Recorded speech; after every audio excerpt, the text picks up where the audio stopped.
전당대회 돈봉투 의혹으로 더불어민주당을 탈당한 윤관석 의원이 현역 의원 가운데 두 번째로 검찰에 출석했습니다.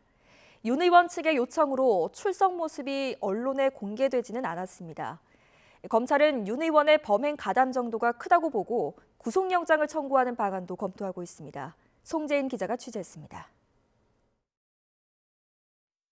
앞으로 조사나 여러 사법적 과정에서 성실하게 임해서 이 문제를 밝혀나가도록 하겠습니다.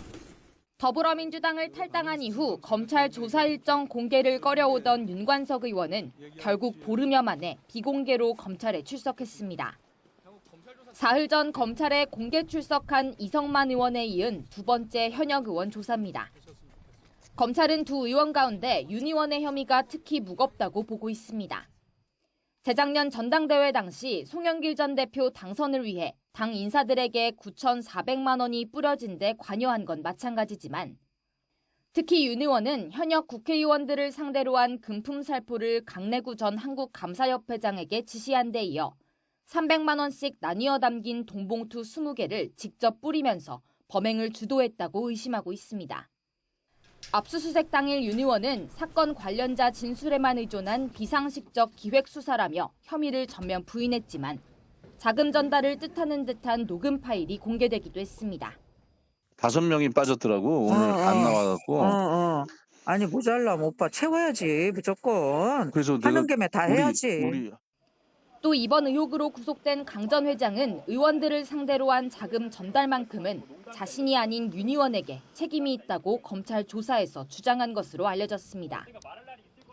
그런 만큼 검찰은 윤 의원을 상대로 구체적 자금 전달 과정과 돈을 받은 현역 의원들까지 집중적으로 추궁한 것으로 전해졌습니다.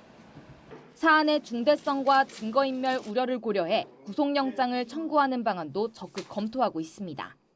검찰 관계자는 자금 살포를 기획하고 전달한 혐의는 윤 의원과 강 전 회장이 비슷하지만 현역 국회의원이라는 지위를 고려하면 윤 의원 역할이 더 주요하다고 볼 수 있다고 설명했습니다. 검찰이 윤 의원 소환 조사 직후 구속영장을 청구한다면 당장 오는 25일 열리는 국회 본회의에 체포동의안이 보고될 것으로 보입니다. 검찰이 수수자로 특정하고 있는 현역 의원 10여 명에 대한 소환 조사도 사실상 예고한 상황에서 윤 의원 신병 확보에 나설 경우 파장은 더 커질 것으로 보입니다. YTN 송재인입니다.